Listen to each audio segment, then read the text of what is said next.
राम जी की सेना चली, श्री राम जी की सेना चली।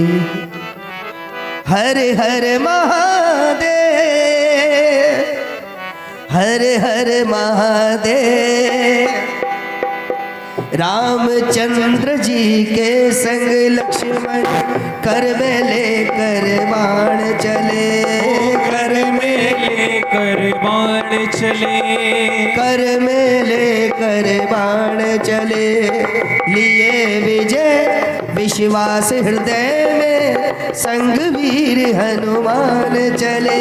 ओ संग वीर हनुमान चले, संग वीर हनुमान चले। हाँ संग वीर हनुमान चले। सेना संग सुग्रीव नील नल, अंगद छाती तान चले।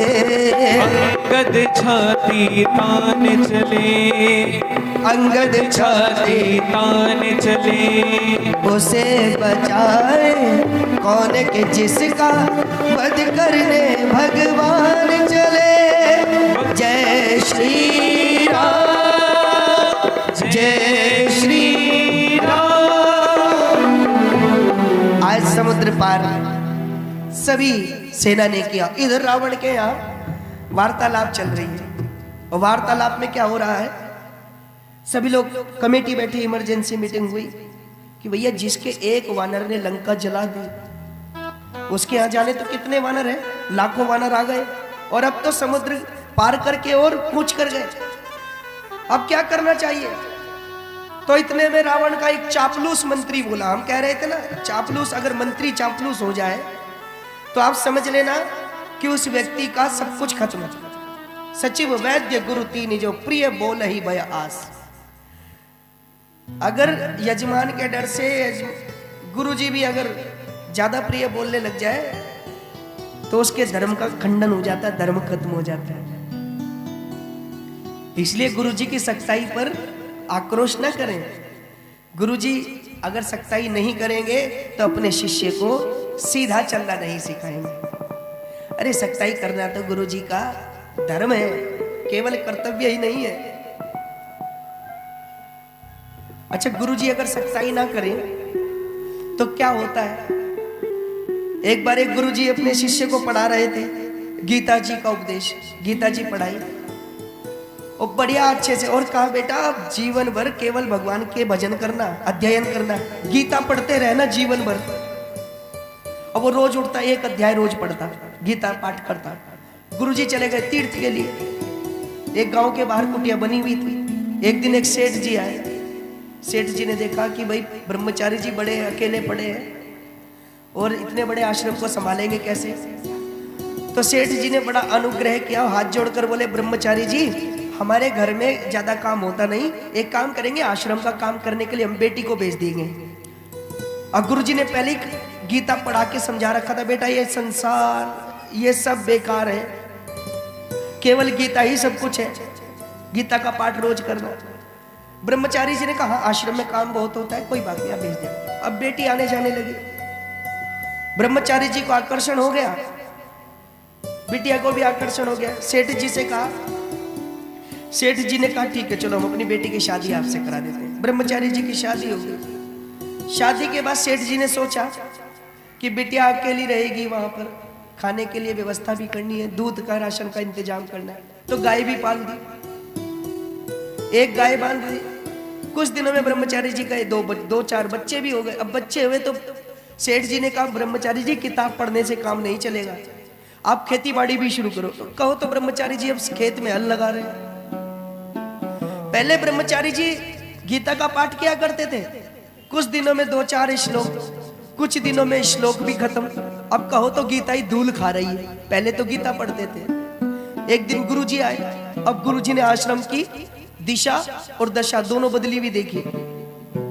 गुरुजी ने देखा कि भाई आश्रम में बच्चे खेल रहे हैं, गाय बंधी है, इधर घास फूस पड़ी है, इधर वो चेरी पड़ी है, इधर वो धान पड़े हैं।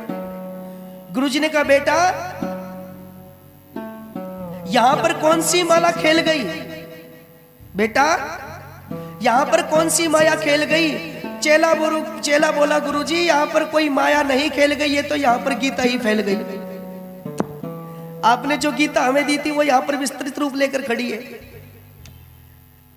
बोलो सियावर रामचंद्र भगवान की। तो हम आपसे निवेदन कर रहे थे कि यहाँ पर चर्चा चल रही है और सचिव अगर चापलूस हो तो कुछ भी कर सकते हैं। सचिव वैद्य गुरु तीन जी प्रिय बोल ही भयास। तो रावण चिंता जताने लगे कि भैया हमारे देखते देखते हमारी लंका जल गई, हमें तो बड़ा दुख हो रहा है, अब हम क्या करें, क्या करें। आप जानते हैं रावण के यहां नवग्रह बंदी पड़े थे। हमने कहीं पढ़ा, संतों से भी सुना।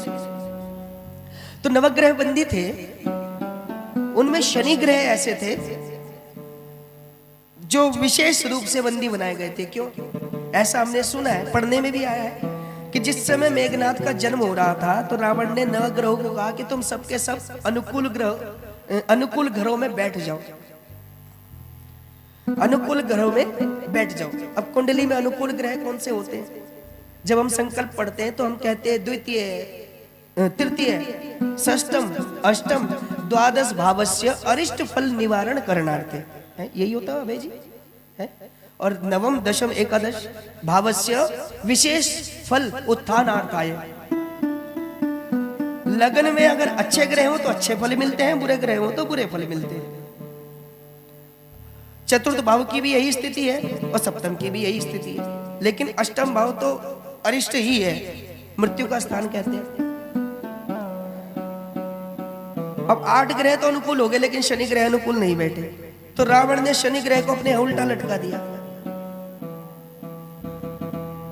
कई लोग कहते हैं रावण की लंका शनि ग्रह की दृष्टि के कारण ही जली। बोलो सियावर रामचंद्र भगवान की। तो हम आपसे निवेदन कर रहे थे,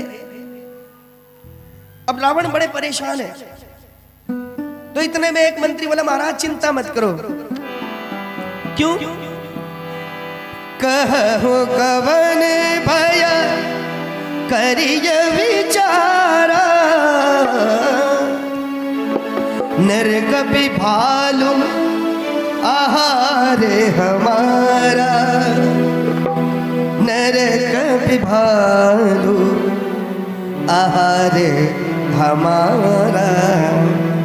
कहो कवन भय करिय विचारा, कहो कवन भय करिय विचारा, नरक पे भालू आहार हमारा, नरक पे भालू आहार हमारा, नरक पे भालू आहार हमारा, नरक पे भालू आहार हमारा।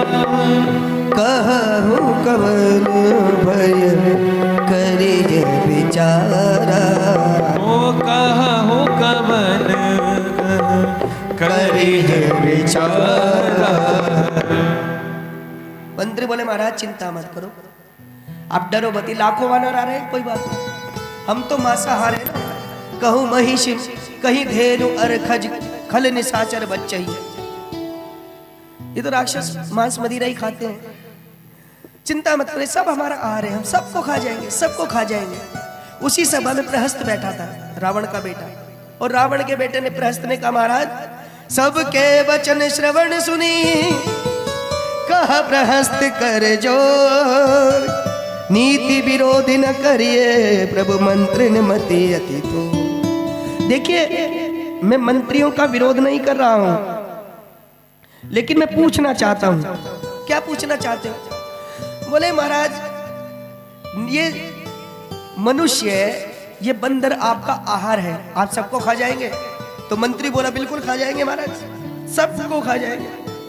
बोले अभी पीछे एक बंदर आया था, उस दिन सबका पेट खराब था, आपका भी तो घर जला कर गया, उस दिन तो आपने कुछ नहीं किया।